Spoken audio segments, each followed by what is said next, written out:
Princess Pussy. Oh, hey! Hi! Wilma Fingerdoo here with the Fingerdoo review of RuPaul's Drag Race Season 9, Episode 3. And all I need to say is, Jorge, drink me! Ooh, this looks very, very pink and princessy. What is it? It's a pink princess cocktail? You're an idiot.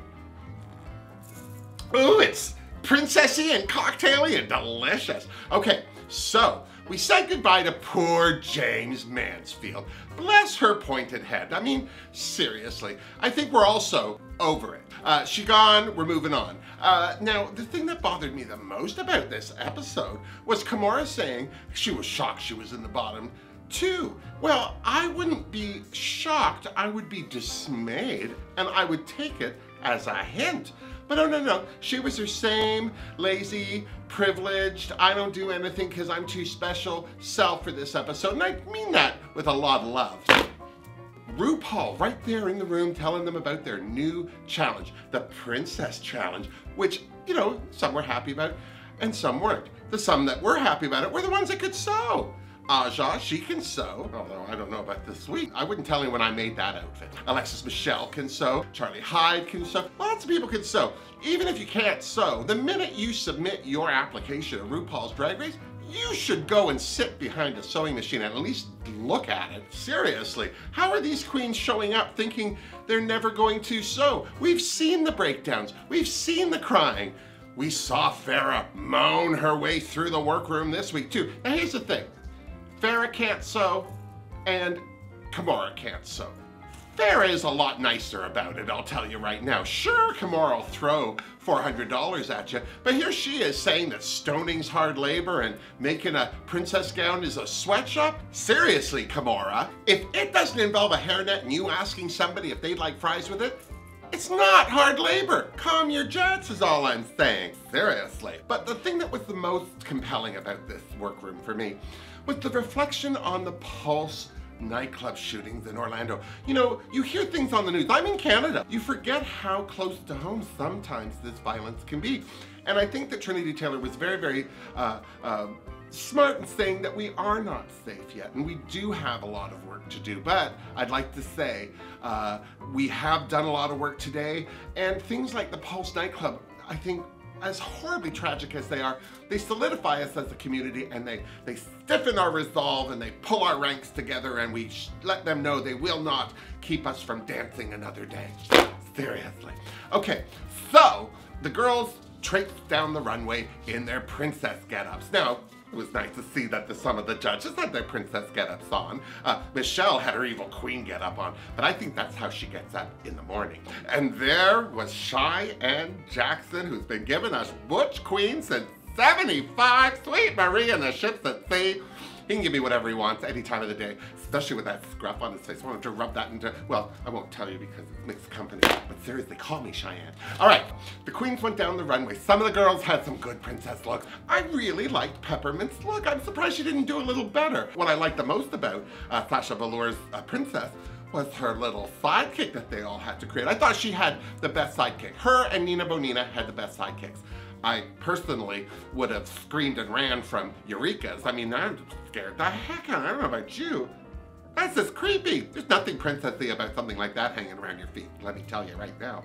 Everybody loved Valentina. Valentina's gorgeous. Valentina's funny. Valentina is not as stupid as she lets people think she is, even though she let us see her half-man brow. But can we all have a moment to acknowledge that she's the only person under 20 who's ever been able, well, what is she, under 25? Who's ever been able to make a Brooke Shields / Blue Lagoon eyebrow reference correctly.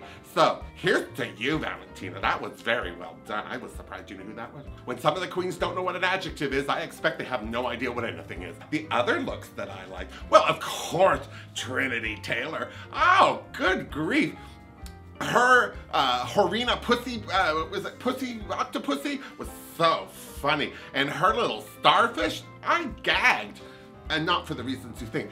So funny, and I agree with Michelle. There's the pageant queen who has some character and some joie de vivre and some chutzpah.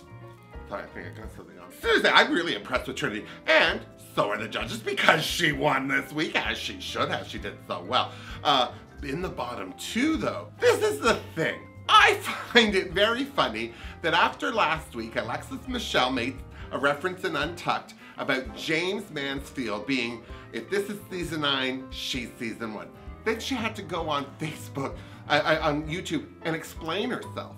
And here she is this week, asking Aja if she's afraid of people seeing her without face tone, which is the filter for, I guess, the Insta chats or whatever the kids are up on.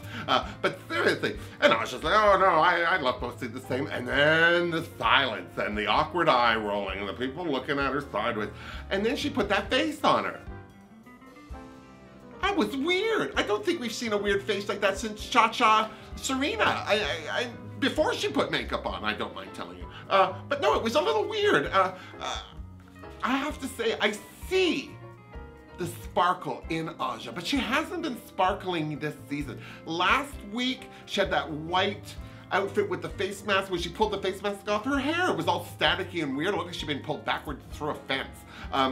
But nobody said anything. I'm glad they said something about it this week. Actually, they said a lot. Carson Kressley with a hoot when he mentioned that he thought Aja looked like Heat Miser. Now, for those of you who aren't old enough to know who Heat Miser is, we can't be friends. You know, I thought that Aja looked a little bit more like runway coach extraordinaire Stacey McKenzie from America's Next Top Model. Seriously. So, of course, Aja ended up in the bottom, along with whiny, pissy pants Kimora and her banana magic, whatever the hell that was. Sweet criminy. If I were her and my only selling point was how many bananas I could stick in my mouth, I don't know if I'd be worried about competing on RuPaul's Drag Race as much as I'd be competing in, you know, the hooker ball or something. Just saying. So, Aja and Kimora were in the bottom too. And the look on Aja's face, she was shocked. You could see, oh.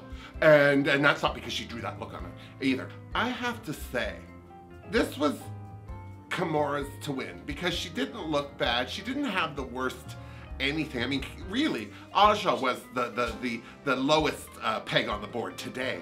But as Aja said a couple of episodes ago, she's a high voltage entertainer. Well, she is not lying. You can't face tone what she did on that runway.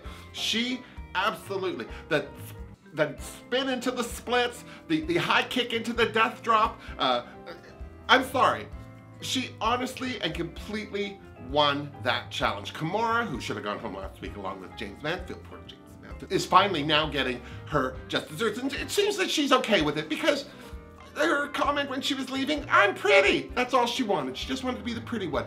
I'm gonna remember her as the whiny, whingy, moany one who I wouldn't want to be on a bus with for more than 3 hours. But that's just me. So, who do you think's going next? It could be any now that we got two of the bottomer queens out. There's a lot of tops there, I'm just saying. Charlie Hyde feels that he's on the bubble. Aja might not be off the bubble if she doesn't fix that face up, make it less sooty. I don't know what she's doing. But either way, you gotta tune in to Out TV and Out TV Go next Friday to find out who that queen will be. And then once you're done, you come back and visit me and we'll have a princess party all about it. It'll be a hoot. Seriously. Till then, miss me. Mwah! Cheers to you, Jorge. This is the best time.